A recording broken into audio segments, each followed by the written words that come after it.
Two women in an all-women's New Jersey jail are now pregnant. Why? Because they allowed transgender inmates to transfer over to a female facility.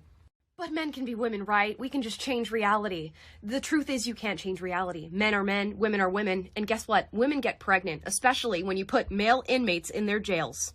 And where are the feminists on this? Because they used to say that women were the victims of men and patriarchy, and now they're very quiet when biological males are doing this to women. And it doesn't matter if this is consensual in this case, it should not be happening. And there are several instances of men assaulting women in prisons, in bathrooms, in spas, you name it. And they are turning a blind eye to this because they are a slave to ideology and this suspended reality rather than what is real and true, and it needs to stop. Your identity and feelings are not worth more female victims. Want to make that very clear. Sorry, I've been MIA for a little bit. YouTube with their policies, putting me on strike, YouTube jail, all that. But like I've been telling y'all for a while, the Lord is true and his word is true. The way he made us from the beginning is the way he intended us to be. I don't care how you alter yourself, how you make yourself up. You're always going to be what he made you. But from the beginning of the creation, God made them male and female. When you were born, you was a male or a female.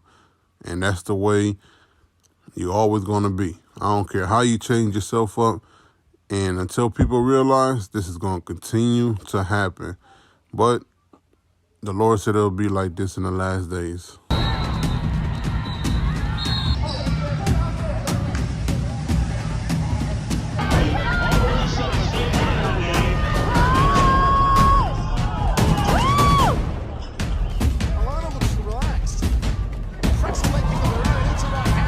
Biological male has just become the first transgender person to win a world title in cycling. First transgender weightlifter winning her maiden international event as a woman. A biological male winning a gold medal in a women's event now seems a matter of when, not if.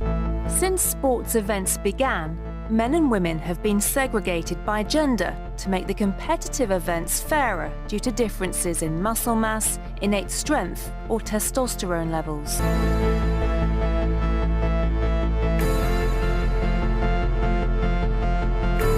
But nowadays, these physical differences no longer seem to be a determining factor. There are all kinds of reasons that people have advantages.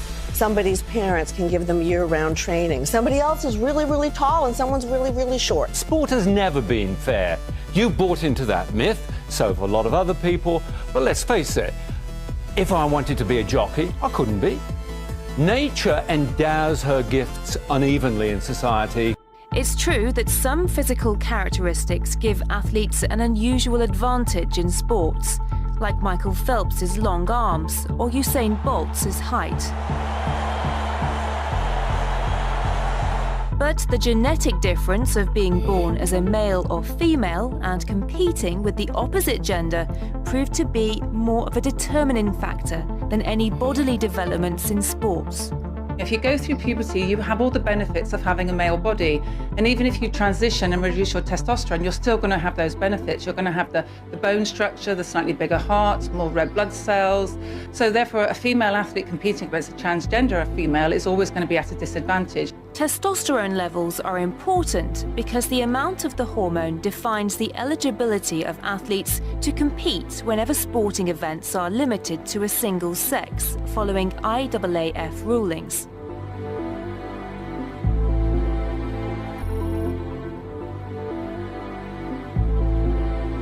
The idea that we need to protect women's or female sport from other women and females is itself inherently discriminatory. No testosterone policy will ever work. Male to female athletes no longer need to have reassignment surgery, but they do need to demonstrate that their testosterone levels have been below 10 nanomole per litre for at least 6 months, according to the 2016 International Olympic Committee guidelines. It's not saying you're a man or a woman. It's saying you can compete. It's a matter of eligibility to participate in certain competitions. In the case of female to male athletes, they can compete without restrictions. But 10 nanomoles per litre, as I understand it, something like 90% of female athletes, their testosterone levels are around 3 nanomoles per liter. So in other words, this upper limit is 3 times what would be typical in a female athlete. So it seems like a kind of arbitrary setting unrelated to the realities of the situation. Well, I actually agree with you there. But what happens with student athletes who decide to change their gender? Well, the rules are not clear at all. Most countries don't have clear regulations. And the biggest student sports organization in the US, the NCAA, does not require gender confirmation or a legal recognition of a player's transition sex in order for transgender players to participate on a team that matches their identity.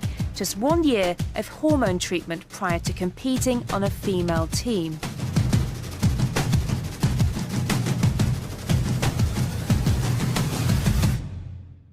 In the middle of all this legal mess, Zuby, a UK-based rapper, basically identified as a female and broke British women's weightlifting records. Saying, look, I'm not a professional powerlifter, but even I myself, I can stroll into the gym on any given day and I can break the British women's bench press record. I can break the British women's deadlift record. When I'm on form, I could potentially break the British female squat record. And I don't even compete. So if you're a woman and you're a natural woman and you don't take any extra hormones or male hormones, you're not taking steroids or any sort of performance-enhancing drugs, you're doing your very best to compete and you're at the top of the heap. But then someone comes along that was a man for 30 years and decides that they're going to be a woman, and this has happened, and literally transitioned a few months ago, and competes as a woman and destroys records and dominates you in that sport. That's bullshit. Naturally, the man is stronger than the woman. Imagine a woman fighting a quote-unquote trans woman. And they did do that. And that woman got beat up so bad. And this happening in your high schools, your children's middle schools. Now they want to bring it down to the youth. It's ridiculous. Likewise, ye husband dwell with them, according to knowledge, giving honor unto the wife as unto the weaker vessel, and as being heirs together of the grace of life, that your prayers be not hindered, as unto the weaker vessel. You see what's going on in these video clips with the sports. But the Lord said it'll be like this in these last days. Hey, I am Miss Wilcox, and I am a second-grade teacher at Marsha P. Johnson Elementary School in Berkeley, California, and I had a really upsetting experience today. Today I heard one of my students, his name was Kyle, go figure, say to another student, "Oh, I love that Miss Wilcox. She's so funny." She? I had to take Kyle aside and calmly explain to him, "Kyle, don't you remember when Miss Wilcox sent out the memo to all students last week that her pronouns had changed to they, them?" And then Kyle said, "But Miss Wilcox, you're a Ukrainian trans lesbian. Don't you go by she, her?" And at this point, I'm trying my best to keep my patience and not, a kid, So I had to very calmly say, "Okay, Kyle, the reason I changed my pronouns to they, them was to represent more intersectionality." And then Kyle said, "What's intersectionality?" And then I was like, I can't with this kid.